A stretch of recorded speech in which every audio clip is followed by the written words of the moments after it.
Full stop लगाना है। उस रिलेशन को किस तरीके से मिठास में चेंज करना है। दीदी हाँ जी। अगर हमसे कोई गलती हो गई, जैसे लड़ाई है बीच में दो लोगों के बीच में, मान लीजिए मेरी सास से ही लड़ाई है, खैर मेरी हाँ। सास है नहीं, तो अगर वो तीसरा कोई, हम चले गए, तीसरा कोई आके हम जो बात नहीं कहें वो भी आके जोड़ देता है कि ऐसे कहिए ऐसे कहिए, तो उसके लिए क्या मतलब जैसे वो भी कोई तो भी तुम्हारे बात। कर्म ही है ना। यही तो है ना, बाबा बोलते हैं ना, झूठ मत बोलो। हाँ, नहीं तो किस वक्त में वो झूठ तुम्हारा आएगा सामने पता नहीं है। हम छोटी छोटी बातों में झूठ बोल के निकल जाते हैं ना उस वक्त। फिर ऐसे वक्त में जो चीजें हमने की ही नहीं है, हम उसके वजह से हम फंस जाते हैं। हाँ, क्योंकि किसी और ने अभी झूठ बोला है। उस वक्त तुमने झूठ बोला था, आज कोई और झूठ बोल रहा है। ये भी तो हमारे ही कर्म है ना। जो चीजें हमने की ही नहीं, आज तुम्हें कोई सच्चाई तुम्हारी तुम बताना चाहते हो, मगर आज तुम वो सच्चाई बता नहीं पा रहे हो। हाँ, तुम्हारे पे कोई भरोसा ही नहीं कर रहा है कि तुमने नहीं बोली हो। क्यों? क्योंकि कहीं ना कहीं पहले तुम उस झूठ का सहारा लेकर आए हो, अब तुम वो रिटर्न भर रहे हो। ठीक है बहन? इसके लिए किया क्या जाए कि मतलब हम जैसे हम नहीं संकल्प ही चाहते नहीं कि चलाओ, ऊपर वाले पे छोड़ दो। क्योंकि अगर जो चीज तुमने की ही नहीं तो उसके लिए डिस्टर्ब होना ही क्यों है। कुदरत है, भगवान बैठा है, वक्त बैठा है। अब भी तुम्हें वो साथ नहीं मिल रहा है क्योंकि कहीं ना कहीं तुम पहले वो कर्म कर कर आए हो। बस झूठ तो झूठ ही रहेगा और सत्य तो सत्य ही रहेगा। अगर तुमने वो बात करी ही नहीं है तो आगे चल के वो सिद्ध साबित होनी ही है। पर अभी क्यों नहीं हो रही है? क्योंकि तुम वैसे कर्म कर कर आए हो। मगर अगर ये बात सत्य है तो आगे चल के वो सामने आएगी जरूर। ये मिसअंडरस्टैंडिंग क्लियर होगी जरूर। मगर इसके लिए तुमको मेडिटेशन का हेल्प लेना होगा। सवेरे उठ के सबको प्रकाश देना होगा ताकि उस वक्त को, उस समय को समीप लेकर आए। तुमको उन आत्माओं को प्रकाश देना है जिसने झूठ भी बोला है तुम्हारे लिए, उसको भी प्यार से प्रकाश दो, प्यार का प्रकाश दो, ताकि उसके मन में तुम्हारे लिए वो प्यार उमड़ आए। और जो बुरी बातें उसने बोली है तुम्हारी, वो खुद ही कन्फेस करके बोले कि नहीं, रितु ने ऐसा नहीं बोला है, ये मैंने ही अपने मन से बता दिया था। ये तब तब तो होगा, दीदी ये तब होगा जब तुम्हारे खुद के अपने वाइब्रेशन चेंज होंगे उस आत्मा के लिए। वो फरिश्ता बन जाएगा। कौन बन जाएगा? अरे वो जो इंसान गलत किया है अपने आप से कबूल कर लेगा कि नहीं मुझसे ये गलती हुई है, पर ऐसा वो होता नहीं दीदी। होता है, क्यों नहीं होता है। आज देखो दुनिया में कितने ही लोग होते हैं जो कन्फेस कर रहे हैं, खुद की गलतियां मान रहे हैं। क्योंकि खुद की गलती मानना भी इतना आसान नहीं है ना। खुद की गलती मान के माफी भी मांग लेते हैं, मगर माफ करने वाला बड़ा नहीं है ना दिल का। हाँ, अभी देखो यहाँ पे कितने ऐसी केसेस है हस्बैंड एंड वाइफ में, जो हस्बैंड आके कन्फेस कर लेता है कि हाँ मेरा एक्स्ट्रा मैरिटल अफेयर है, मगर मैं तुझे ही प्यार करता हूँ। अनुपमा बेन, म्यूट करना। कितने बार हस्बैंड आके कन्फेस कर लेते कि हाँ मेरा एक्स्ट्रा मैरिटल अफेयर था, मगर अब मैं नहीं है, मेरा उसमें कोई इंटरेस्ट नहीं है, मगर मेरे को अपना ही संसार में रहना है, मैं तुझसे ही प्यार करता हूँ। हाँ, कितना है वो माफी मांगते ही रहता है, मगर क्या माफ करने वाले का दिल इतना बड़ा है? नहीं है दीदी, नहीं होता है ऐसा। वो माफी नहीं करता है, वो उस चीज को छोड़ता ही नहीं है। तो सामने क्या दीदी वाले ने तो माफ अपने कर्मों से माफी मांग के पछतावे से इसे उस कर्म से मुक्त भी हो गए, मगर सामने वाला उस कर्म से मुक्त नहीं हो रहा है, उसने पकड़ के रखा है। ऐसे इसमें गलती किसकी है? सामने वाले की है। जिसने माफी मांगी है दीदी उसकी नहीं। हाँ जी। को माफ कर देना चाहिए। क्यों नहीं करना चाहिए? फिर तो वो दोबारा गलती होता है, अक्सर देखते हैं दोबारा वही गलती फिर मगर रिपीट तुमने होती है। नहीं करने से क्या होगा? अगर तुमने माफ नहीं किया तो क्या अच्छा होगा उसमें? किसको क्या फायदा होगा? हाँ ये तो सही है, फायदा तो नुकसान तो अपना ही होता है। तो माफ कर दो, नुकसान तो नहीं है ना माफी में। नहीं दीदी। फिर ठीक है। और किसी के कुछ क्वेश्चन है दीदी हमारा? जिंदगी हाँ जी ऋतुबेन। कह रहे हैं अगर वो इंसान दूर है, जैसे हम माफी मांगना चाहते हैं, तो फिर उसके अगर बातचीत नहीं हो रही है तो तब कैसे माफी मांगे?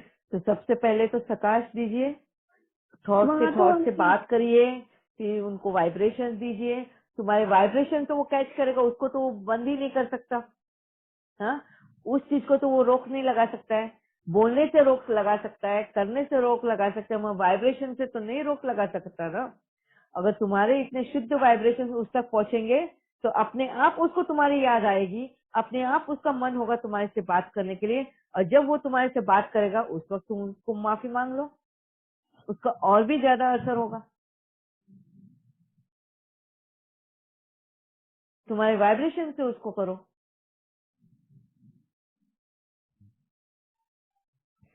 बहुत जन बोलते हैं हमारा प्रकाश पहुंचता है कि नहीं, वाइब्रेशन पहुंचते है कि नहीं, पता नहीं है, क्योंकि रिजल्ट ही नहीं आता। तुम्हारे गुस्से के वाइब्रेशन कैसे पहुंच जाते हैं? लोगों के गुस्से के वाइब्रेशन तुम तक कैसे पहुंच जाते हैं? हाँ? लोगों के नेगेटिव वाइब्रेशन तुम तक पहुंच रहे हैं ना।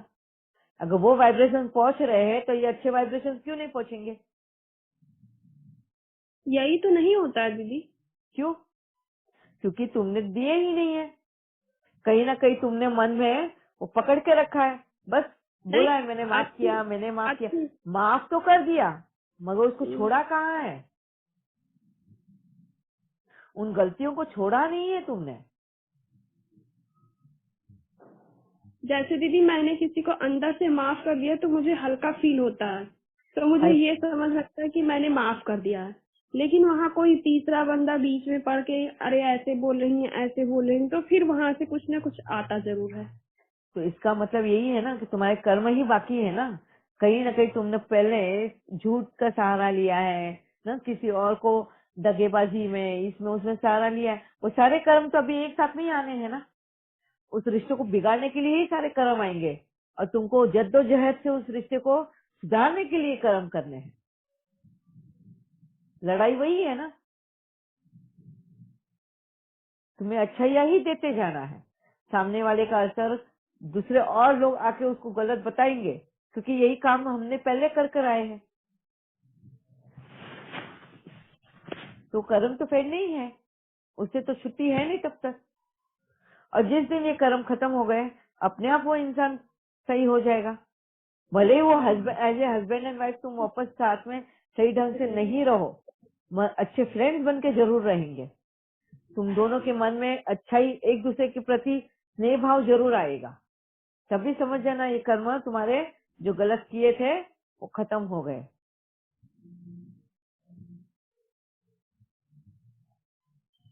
ठीक है? ठीक है। बहुत कठिन लगता है ना रास्ता।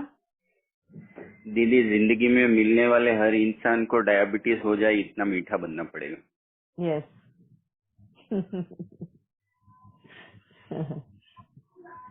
और किसी का कोई सामने वाले प्रश्न? हाँ जी देवांग भाई कुछ बोल रहे थे। दीदी की कमाई चट हो जाना, इसको थोड़ा एक्सप्लेन करना जब भी आपको ठीक लगे तभी।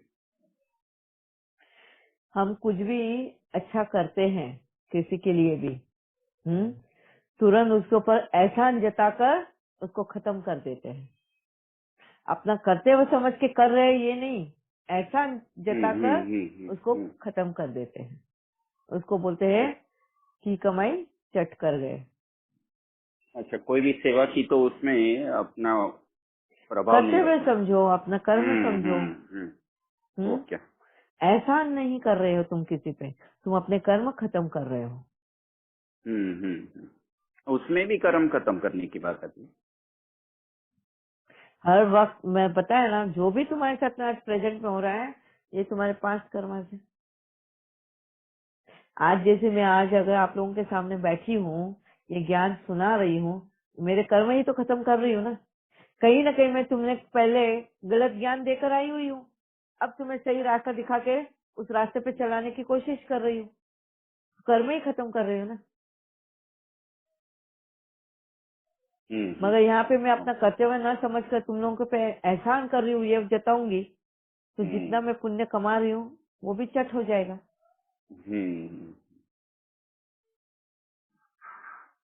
ठीक है। यस। और किसी के कुछ है क्वेश्चन या कुछ डाउट?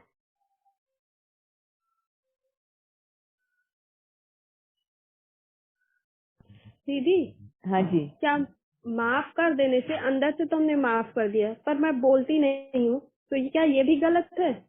नहीं, पहले अंदर से ही तो माफी करनी है ना, वहीं से नहीं होती है। हम मुंह से तो बोल देते हैं बहुत बार, ठीक है मैंने माफ कर दिया, मगर हमारी अंदर से ही माफी नहीं होती है। अंदर ही नहीं, हम अंदर चीजों को पकड़ के रखते हैं, और ये अंदर अंदर चीजों को पकड़ के रखने की वजह से ही हमारे वाइब्रेशन उन तक वो नेगेटिव पहुंचते हैं। अगर अंदर से हमने अगर माफ कर दिया है तो हमारे पॉजिटिव वाइब्रेशन उन तक जाएंगे, और पॉजिटिव वाइब्रेशन कभी नेगेटिव इफेक्ट नहीं दे सकता। अंदर से तो दीदी माफ कर दिए पर बोलते नहीं है, क्या ये भी गलत है? नहीं, जरूरी नहीं है बोलना, उस आत्मा को अपने आप समझ में आएगा। अगर तुमने अंदर से माफ किया है तो वो टचिंग आएगी उसको, उसको भी वो वाइब्रेशंस मिलेंगे।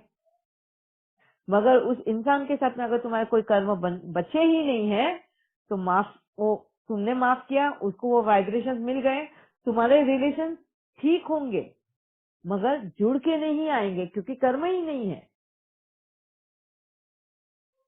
कर्म ही नहीं बचे हैं तुम्हारे, तो जुड़ के नहीं आएंगे। बस इतना समझ लो कि उसको उस शरीर में रहकर किसी और के साथ में उसको वो रिश्ता निभाना था। अगर तुम्हारे साथ में नहीं है, बचा है, हो सकता है किसी और के साथ में नहीं है, तो शायद शरीर ही छोड़ देता, तुम उसकी विधवा कहलाते। मगर ऐसा नहीं था ना, उसका कहीं और हिसाब किताब बाकी था जो वो निभाने गया, तुम्हारे साथ का खत्म हो गया।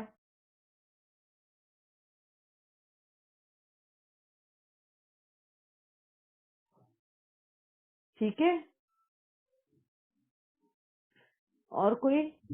नहीं दीदी, ये पति की बात नहीं है, जैसे और कोई भी है रिलेशन कोई भी में। रिलेशन हो, माँ का ले लो, भाई का ले लो, दोस्त का ले लो, कोई भी रिलेशन ले लो।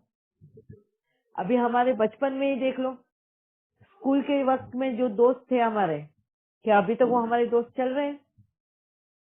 स्कूल के वक्त ही वो दोस्त बने, हम एक क्लास से दूसरे क्लास में जाते हैं तो हमारे दोस्त बदल जाते हैं। हाँ, उस प्रीवियस क्लास में जिन आत्माओं ने हमें मदद की रहती है एज ए दोस्त, हम वो भूल जाते हैं। अगली क्लास में जब चले जाते हैं वहां पे दूसरे नए दोस्त बन जाते हैं, हम उसके साथ में रह जाते हैं, वो कर्म खत्म हो गया, मन में ध्यान में भी नहीं रहता उनके साथ में क्या था। अब बड़े हो जाने के बाद में तो और भी ध्यान में नहीं है, कितने दोस्त आए कितने दोस्त चले गए, कितने रिश्ते आए कितने ही रिश्ते चले गए। शादी से पहले जो हमारे रिश्ते थे, मामा मामी चाचा चाची, उनके बच्चे, कितने ही रिश्ते थे। जैसी शादी होती है वो रिश्ते थोड़े धुंधले हो जाते हैं, और वक्त के साथ साथ में और वो धुंधले होते जाते हैं, क्योंकि कर्म ही नहीं बचता है ना। जब हिसाब किताब ही नहीं उन आत्माओं के साथ में, तो हम कभी आमने सामने ज्यादा आते भी नहीं है, बस हेलो हाय करने तक ही आते हैं, क्योंकि उतने ही कर्म बचे।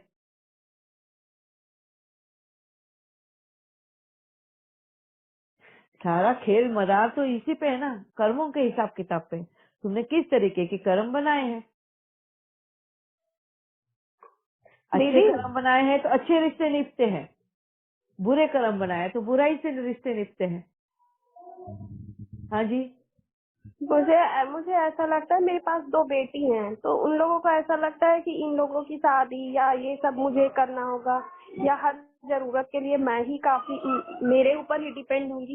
इस तरह का जैसे कभी कभी सामने ही खुल के आ जाता है, लड़कियों को कुछ बोलती होती है। मैं बस केवल ये मतलब, क्या ये यूनाइटेड इसको ही फैमिली ना में हमने तो आज वो जो टॉपिक लिया था सिंगल पेरेंट का, मतलब अकेली माँ या अकेले पिता को ही ये संसार को संभालना होता है ना। आपका वही रोल है, आपके पति होकर भी आपके पास नहीं है, मतलब उसके कर्म जितना था उन बेटियों को जन्म देना, और आपके साथ में जितना रहे उतना तक ही था। बस जिस वक्त में उनके कर्म खत्म हुए वो वहां से चले गए। जो चीजें तुम्हारे तक मिली है तुम्हारे तक है। देखो तुम लोगों का डिवोर्स भी नहीं हुआ है। अगर डिवोर्स होता तो उसको पैसे भी देने पड़ते, है ना, और वो तब तक ही पैसे दे पाता जब तक उसका हिसाब किताब है। तुमने जितना उससे लेना है उतना ही वो पैसा देगा। जिस दिन तुम्हारा लेना, जितना लेना बाकी जो था वो खत्म हो गया, वो तुम्हें पैसा देना भी बंद हो जाएगा। मगर इन बेटियों का कर्म जो है तुम्हारे साथ जुड़ा हुआ है, इसलिए वो तुम्हारे साथ है।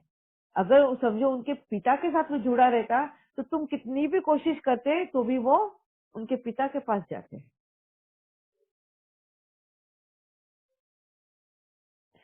ये सारा हमने खुद का किया हुआ कर्म है।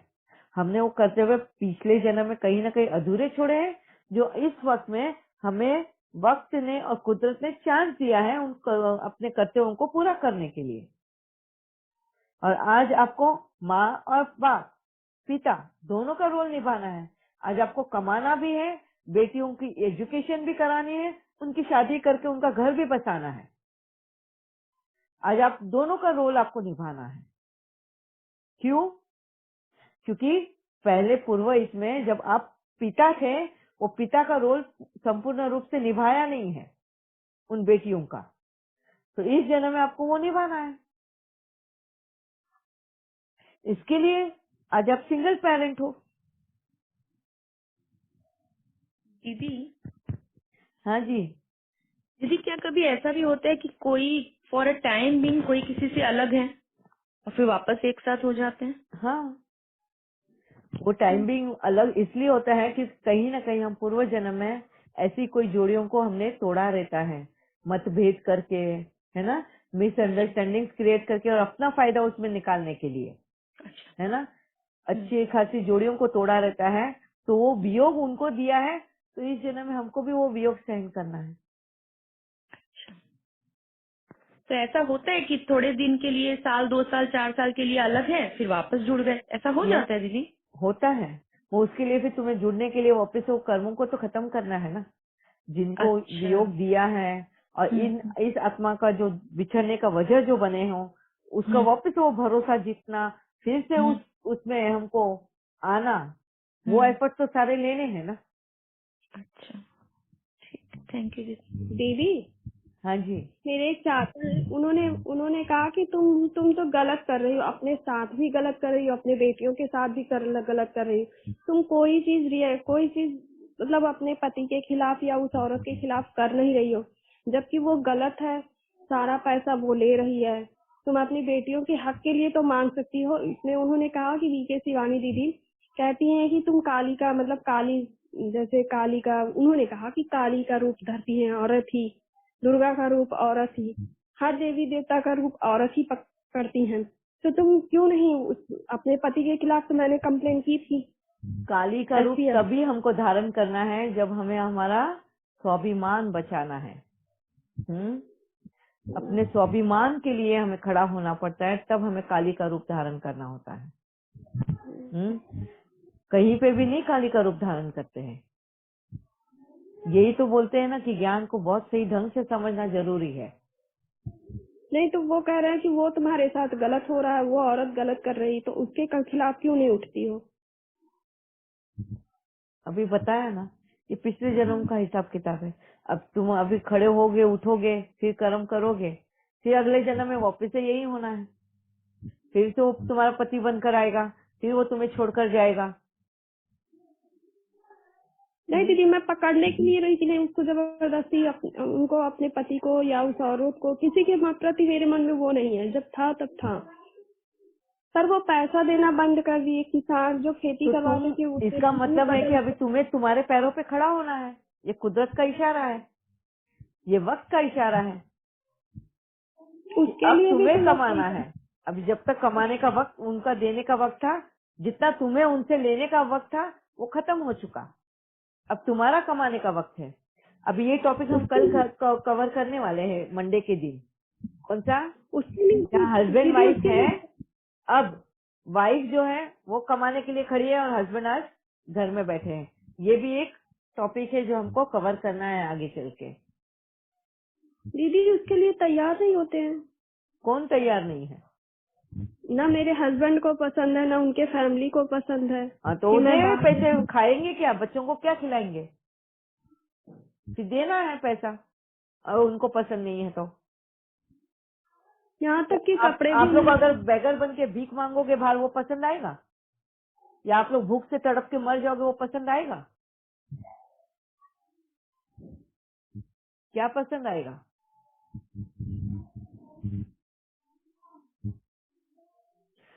इस जगह पे तुम्हें काली का रूप लेना है ना। मुझे मेरे घर पे ही रूम है मार्केट में, तो मैंने कहा पिछली साल की मैं दुकान खोल दूं, कम से कम कुछ तो मुझे खाली बैठने से या घर गांव की औरतों से कुछ तो फुर्सत मिलेगा। मुझे खुद एक तरह से जैसे अजीब सा लगता था कि मैं खाना बना के पूरे दिन घर में ही बैठी रहती थी, कोई आता कोई जाता, सबकी देख रेख करना, फिर दुनिया भर के टेंशन। वो उसके लिए कोई तैयार नहीं हुआ। और आपको इजाजत लेनी ही क्यों है? सबसे फर्स्ट थिंग, अगर उन्होंने तुमसे रिश्ते तोड़ दिए हैं तो फिर क्यों इजाजत लेनी है? दूसरा, अगर वो आपको पैसे सप्लाई कर रहे हैं, खाना पीना सप्लाई कर रहे हैं, अगर वो नहीं कर रहे हैं तो तुम किस आधार के ऊपर चुपचाप घर में बैठे हो? किस इससे तुम अपनी बेटियों का एजुकेशन करोगे?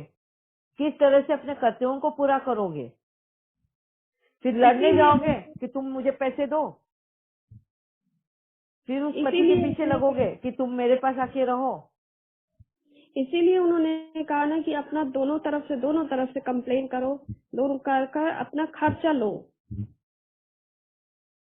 तो क्या ये भी तो सही?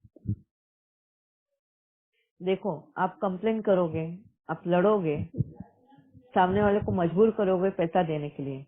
एक तरह से समझो, अगर तुम्हारा हिसाब किताब नहीं है उसमें, तो तुम कहीं ना कहीं इस जन्म में फिर से लोन कर रहे हो। लोन करना मतलब समझा ना? अपने ऊपर पैसे का कर्जा कर रहे हो, तो जो अगले जन्म में तुम्हें फिर से देना है, या हो सकता है बुढ़ापे में तुमको फिर से देना पड़े। लड़ झगड़ के तो अभी ले लोगे, अगर समझो तुम्हारे नसीब में नहीं है, लड़ झगड़ के तो ले लोगे, मगर ये तो एक तरह से कर्जा ही है जो तुम्हें फिर से देना है। तैयार हो उसके लिए, और वो भी सूद समेत देना होगा। अभी अगर समझो तुमने 100 रुपया लिया है, आज के 25 साल बाद अगर तुमको बुढ़ापे में देना है तो सूद समेत देना है। 25 साल का सूद लगा लो उस पे। दीदी मैं लेना तो नहीं चाहती हूँ, पर बेटियां उनकी भी तो है। अगर उनकी होती तो वो उनका कर्तव्य निभाते। ये सीधा सीधा है ना, तुम्हारे सामने ही हिसाब किताब है। ये कर्मों की गुह्य गति है बेटा। अगर उन्होंने शरीर छोड़ दिया रहता फिर क्या करते? किसके पास कंप्लेंट करने जाते? फिर भगवान के पास जाते कि तुमने मेरे पति को लेकर गए, अभी तुम आओ और मेरे बच्चों को संभालो, तुम कमा के लेकर आओ।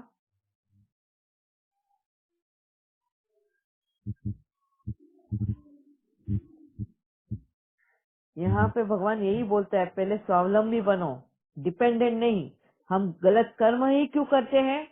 क्योंकि कहीं ना कहीं हमारी डिपेंडेंसी, अवलंबित है हम उनके ऊपर, और यही वजह बन जाता है हम गलत कर्म कर बैठते हैं, लड़ना झगड़ना। क्योंकि हम अपने अंदर वो क्षमता नहीं देखते। हमको लगता है कि अभी कैसे चलेगा ये घर, क्योंकि हमारा एक ही नजरिया देखने का कि घर में पैसा कमा के लाने वाला एक सिर्फ मर्द ही होता है, और वही लाएगा।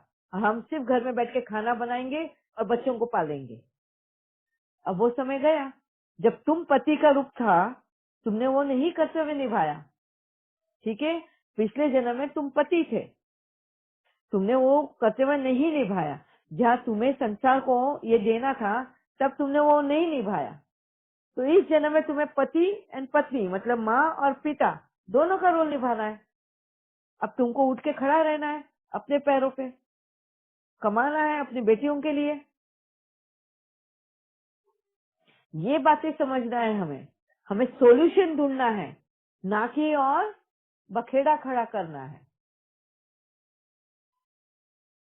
तुम उसी के पीछे लगे रहोगे, साल साल साल साल निकल जाएंगे उसके पीछे ही। और फिर जाके हाथ तुम्हें कुछ नहीं लगेगा, क्योंकि कर्म में तो लिखा ही नहीं है मिलना। और फिर रोते रहोगे कि इतने साल, अरे मैं इतने साल पहले ही अगर मैं कर लेती तो अच्छा रहता, अभी तक तो मेरी लाइन बैठ जाती।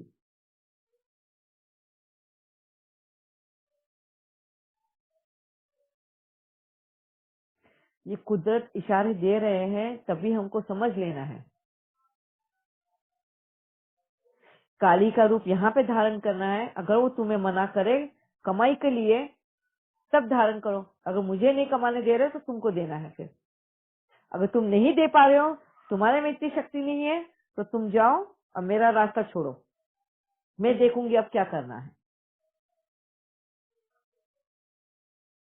ऐसे वक्त में तुमको काली का स्वरूप लेना है, अपनी बेटियों के लिए स्टैंड लेना है, अपनी बेटियों के लिए खड़ा रहना है। नहीं तो कल को तो वो बोलेंगे तुम कुछ कमा नहीं सकती हो, तुम कुछ नहीं कर सकते हो, बेटियां मेरे पास दे दो। तुम बेटियों को भी खो दोगे उसके पीछे। उनसे पैसे लेने का है, ये करते करते उनसे बेटियों को भी खो दोगे। खुद खड़े हो जाओ, कमाने लायक बन जाओ और बताओ कि मैं अपनी बेटियों को संभाल सकती हूँ।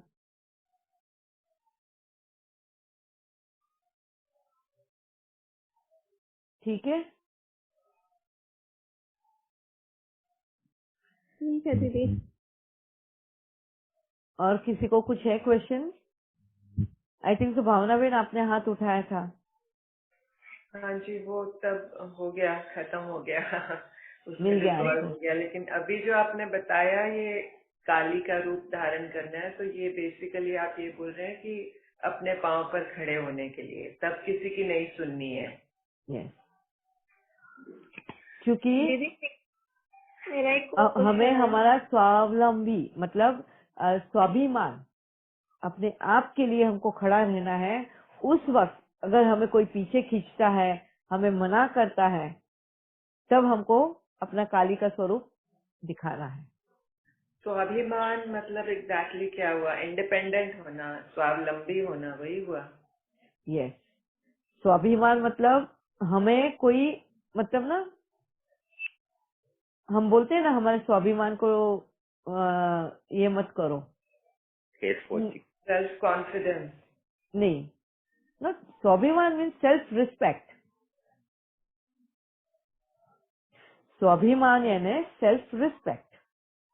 अगर आपकी कोई एक, मतलब खुद का एक इमेज होता है, खुद का एक रिस्पेक्ट होता है, हाँ, उस रिस्पेक्ट पे भी अगर कोई वार करता है, जैसे तुम अपने पैरों पे खड़ा होना चाहते हो, ठीक है, मुझे नहीं चाहिए तुम्हारे को से कुछ भी, मैं तुम्हारे बीच में भी नहीं आती हूँ, तुमको जो करना है करो, तुम फ्री हो मेरी तरफ से, ठीक है, मैं कम से कम मुझे मेरे हाल पे छोड़ दो, मेरे बीच में तो भी नहीं आओ। और उस वक्त में अगर वो इंटरफियर करते हैं और तुम कुछ खड़े होने की कोशिश करते हो, तुम्हें गिराने की कोशिश करते हैं, तब तुम्हें काली का स्वरूप लेना है। उस वक्त तुम्हें डट के खड़ा रहना है, अपने लिए खड़ा रहना है, तभी तो तुम उनको कुछ करके बताओगे ना। कभी सामने वाला तुम पे भरोसा नहीं करता, जैसे समझो फॉर एग्जाम्पल, अगर तुमने कोई बिजनेस स्टार्ट करना है, अभी तुम्हारे हस्बैंड नहीं कमा पा रहे हैं, ठीक है, वो नहीं कर पा रहे, मगर उनके पास जो है थोड़ा, वो तुम्हें देना नहीं चाहते, तुम्हारे पे भरोसा नहीं रखते हैं कि तुम कुछ कर सकती हो, और तुम बताना चाहते हो कि मैं कुछ कर सकती हूँ, मेरे बाद मुझे बाबा गाइड कर रहे हो और बाबा के गाइडेंस के इस पे ही, उस भरोसे से मैं कुछ कर सकती हूँ, और ये तुम्हें करके दिखाना है, बट वो तुम्हें सपोर्ट नहीं कर रहा है, तो तुम सीधे से कह सकते हो कि ठीक है, मुझे तुम्हारी सपोर्ट की जरूरत नहीं है, मैं कम से कम मैं जो कर रही हूँ ना उसमें टांग नहीं अड़ाओ। उस वक्त में अगर वो तुम्हें भी नहीं करने दे रहे हैं, ये बदनामी, ये डर से कि तुम मेरी वाइफ हो, तुम कुछ गलत करोगे तो मेरी दुनिया में नाम खराब होगा, फिर तुम्हें स्टैंड लेना है। फिर उस वक्त तुम्हें काली का रूप धारण करना। काली का रूप धारण करना मतलब ऐसे नहीं कि हमको अपना ये करना है गुणों से और इनसे, ये मतलब कोई विकारी वृत्ति से हमें उनको तकलीफ पहुंचानी है। काली का रूप धारण करना यानी अपने लिए खड़ा रहना। तब तो दीदी मैं बहू हो जाती हूँ। हाँ जी, तब मैं बहू हो जाती हूँ। जब मैं कोई इस तरह का सवाल खड़ा करती हूँ कि मुझे कुछ करना है, हाँ। गांव की मैं वो हो जाती हूँ, तब इन लोगों की इज्जत जाने लगती है। तो उसका तो सुनना ही नहीं है ना, वो सुनी अनसुनी कर देनी है। दुनिया तो पीछे खींचने के लिए ही खड़ी है, क्योंकि हमारे पिछले कर्म ही हमें पीछे खींचते हैं। दुनिया नहीं बोलेंगे हम, हमारे पिछले कर्म हमें पीछे खींचते हैं और हमें अपने आप को खड़ा करना है उठा के।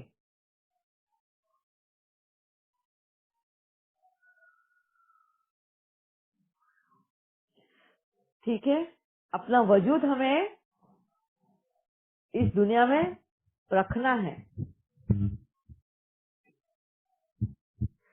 हाँ जी अंजलि बहन जी। खुद से बना। दीदी अंजलि बहन आपको कुछ पूछना था? हाँ जी। दीदी मैं ये पूछ रही थी, जैसे कि हम अपनी मम्मियों के टाइम पे देखते थे कि हमारी मम्मियाँ घर पे रहती थी, वर्किंग नहीं होती थी और पापा वगैरह अर्निंग करते थे जो भी है। तो क्या ऐसे उस टाइम पे ऐसी लेडीज वगैरह जो होती है उनका कर्म नहीं बनता क्या हस्बैंड के साथ में? क्योंकि हम उस वक्त मतलब समझी नहीं आपका क्वेश्चन। जैसे पापा वगैरह होते थे वो घर के लिए अर्निंग करते थे और हाँ। मम्मियाँ होती थी वो घर संभालती थी, बच्चों को संभालती थी। तो क्या ऐसे में कर्म नहीं चढ़ता एक दूसरे के ऊपर? क्योंकि कैसे मतलब कर्म? डिपेंडेंसी हस्बैंड के ऊपर, अर्निंग के लिए हस्बैंड के ऊपर डिपेंडेंसी होगी वाइफ की, और कहीं ना कहीं हस्बैंड की भी हो गई, क्योंकि हस्बैंड लोग पहले ऐसे ही होते थे कि वो घर का काम में हेल्प ही करना। ये एक म्यूचुअल अंडरस्टैंडिंग होती है, हस्बैंड एंड वाइफ, एक मेल और फीमेल के बीच में एक म्यूचुअल अंडरस्टैंडिंग होती है कि मेल जो है बाहर करेगा, बाहर से पैसे ले आएगा, और वही पैसे एक फीमेल जो है बहुत अच्छी तरीके से उसको यूज करेगी, उस घर को संभालेगी। दोनों ने अपने कर्तव्यों को आधे आधे बांटे रहते हैं, है ना। अगर पति पैसा कमा के ला रहा है तो उसको सही ढंग से उसको यूटिलाइज करना, ये एक पत्नी का धर्म है, उसका कर्तव्य है। अगर वो सही ढंग से अगर यूज करती है without any wasting, without any this and selflessly, तो कोई कर्म में नहीं बनती। मगर कहीं ना कहीं वो गलत जगह पे यूज कर रही है और कुछ सेल्फिश मोटिव है तो कर्म में बनती है।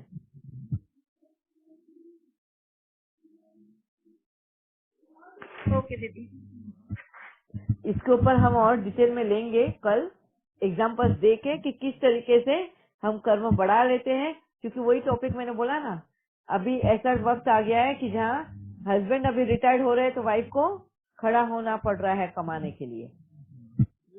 अभी बहुत जगह पे ऐसा देखने में आ रहा है। तो ऐसा क्यों हो रहा है ये अभी हम अगले वाले सेशन में लेंगे, ठीक है। अभी अगला सेशन हमारा मंडे को होगा, कल संडे है तो कल का दिन हॉलीडे। विचार सागर मंथन के लिए वक्त है वो, ठीक है। ओके, क्या दीदी? ओम शांति। थैंक्स। ओम शांति दीदी। ओम शांति। और दीदी ऋतु में 37 क्लासेस हुए ना श्रीमत के? मैंने गिने नहीं है, ये सब हिसाब अपने रमाबेन के पास है। हाँ जी। Ramaben, I think you had sent 68 classes in all by mistake, I think. Yeah, no, all put together, that is. 37 of Shrimat and today is 12th class of Law of Karma. No, I'll tell you. Classes हुआ ना दूसरा। Srimad ka class 37 classes. Okay. Srishti Chakra 10 classes. Okay. Kalpa Vriksha 2 classes. Then the CD, that one 6 classes. Then one we have revision class. And then 12 classes till yesterday, Law of Karma. Law of Karma. So total till yesterday 68 classes. दीदी अभी इस week का Rama sister ने 3 classes भेजे हैं। हाँ। जो अभी आपने कल भेजे हैं, Thursday and Friday, Thursday Friday and आज तक। So only yesterday's classes pending. All other classes नहीं, अब काउंट करिए 25 के बाद से। आई थिंक इस वीक का तो वेडनेसडे तक आया है। हाँ जी। ओके ओके, ओम शांति। ओम शांति। Thank you. ओम शांति दीदी, थैंक यू। ओम शांति देवी, थैंक यू। अच्छा एक मिनट, रितु सिंह, रितु बेन है क्या? हाँ हाँ हाँ जी, आपके मन की जो दुविधाएं हैं खत्म हुई? हाँ दीदी। काफी सारे आंसर मिल गए। अभी आपको क्या करना है ये बाबा ने आपको रास्ता भी बताया है। ए शगुन, ये नहीं हो रहा है, वो आप बुला रही हैं। ओके ठीक है, ओम शांति। नहीं हो रहा है, चलिए आप।